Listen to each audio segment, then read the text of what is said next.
want to do a short video, like seed starting, plant starting 101, for those of you starting plants out there that aren't familiar with it. The annual garden isn't my specialty, but I've been doing it for a while now. So the routines that I use might be helpful for those of you that aren't familiar with it. Some things can't be started indoors, some things can be started indoors easier than others. Some things can be transplanted multiple times. So what I mean is stuff like this summer zucchini here, squash, these cucumbers. That doesn't like to be transplanted. This is its second transplanting, but I tried the first one, if not the second one, into a peat pot.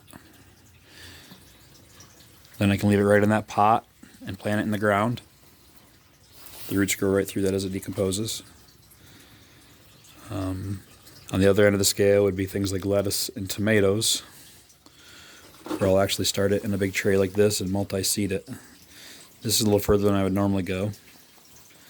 But from here I can loosely prick these out of there.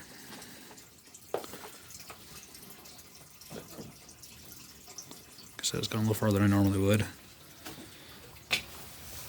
My tripod's broken. I hope I can do this with one hand.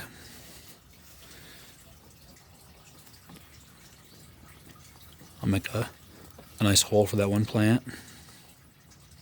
One hand is going to be difficult.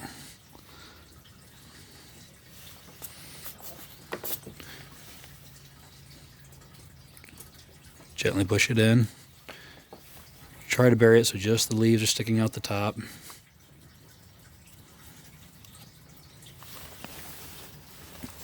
And a skosh more soil.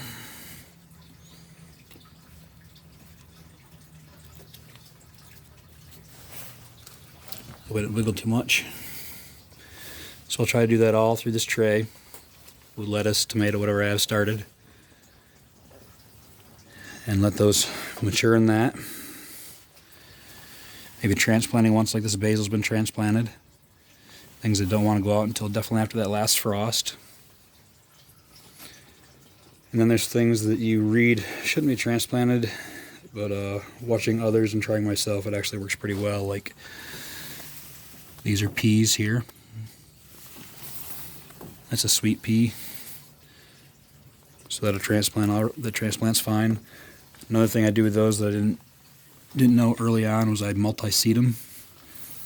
Charles Dowding, I think I'm saying his last name wrong. A European gardener, has great videos on it. Multi-sown things. These are beets. I'll multi-sow beets like that. That gives you multiple harvests out of a clump of them. These are leeks, same thing with leeks, they'll transplant fine. Cold weather, they'll go out real shortly. And stuff like cabbage over here. That's ready to go outside right now. I'm hardening that off. What hardening off means is I'll take that outside. It's first thing in the morning now. I'll take that outside for the day. This is about the 4th day I've done that. I'll do that for about a week. And then I'll transplant those. Get them used to the elements outside. It's a little harsher out there than here in the greenhouse. These are eggplants. They're a little more delicate. I try to plant those. I try to prick those out, but then only transplant them once. The light's off right now because I've got the tank draining for the fish tank. But these are tomatoes. I like to give them lots of light. I will multi-sow those when I start, but transplant them into their own. If you see me brushing my hand across it, that's recreating the wind, breaking the cell fibers. They heal, they're stronger, just like the wind blowing across them. Oh, what do I miss? This is garlic or turmeric. No, this is, I'm sorry, ginger.